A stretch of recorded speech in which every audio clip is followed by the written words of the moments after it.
আমরা দুঃখের সাথে বলতে চাই, একটি দল মরিয়া হয়ে আমাদের উপরে জগদ্দল পাথরের মতো চেপে বসার একটা পাইতারা চালাচ্ছে। আমরা দেখেছি গতদিনে বাংলাদেশ জাতীয়তাবাদী দলের চেয়ারপারসন তারেক রহমান বলেছে বদরের যুদ্ধের নেতৃত্ব নাকি মা আয়েশা দিয়েছিলেন। একথা কি ঠিক? একথা বলে ইসলামকে অবমাননা করা হয়েছে, ঠিক কিনা? ইতিহাস, বদর যুদ্ধের ইতিহাস তার জানা নাই, অথচ সে মুসলমান। সম্মানিত উপস্থিতি, বদর যুদ্ধ যখন হয়েছিল তখন মা আয়েশার জন্ম হয়েছিল কিনা?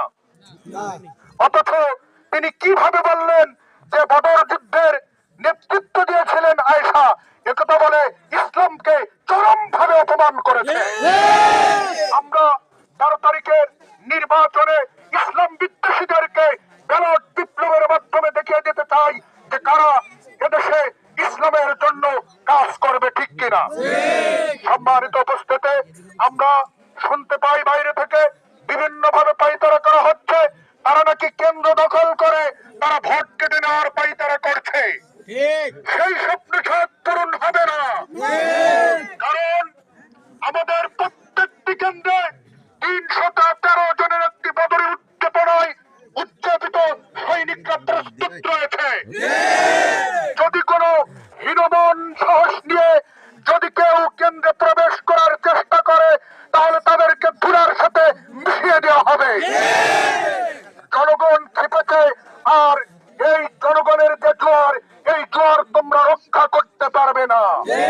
12 তারিখ নির্বাচনে ব্যালট যুদ্ধের মাধ্যমে আমরা দেখিয়ে দেব আগামী সংসদ হবে আল কোরআনের সংসদ, আগামী সংসদ হবে ইসলামের সংসদ।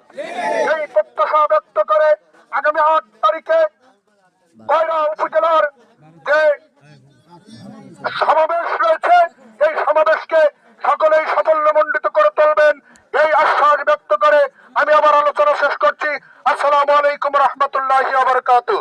এই পর্যায়ে সংগ্রামী তৌহিদি জনতা আপনাদের সামনে কথা বলবেন উত্তর বেক্কাশি ইউনিয়নের প্যানেল চেয়ারম্যান জনাব আবু হাসান সরদার।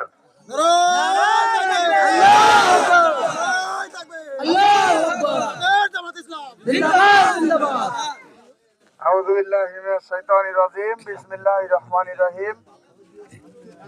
উপস্থিত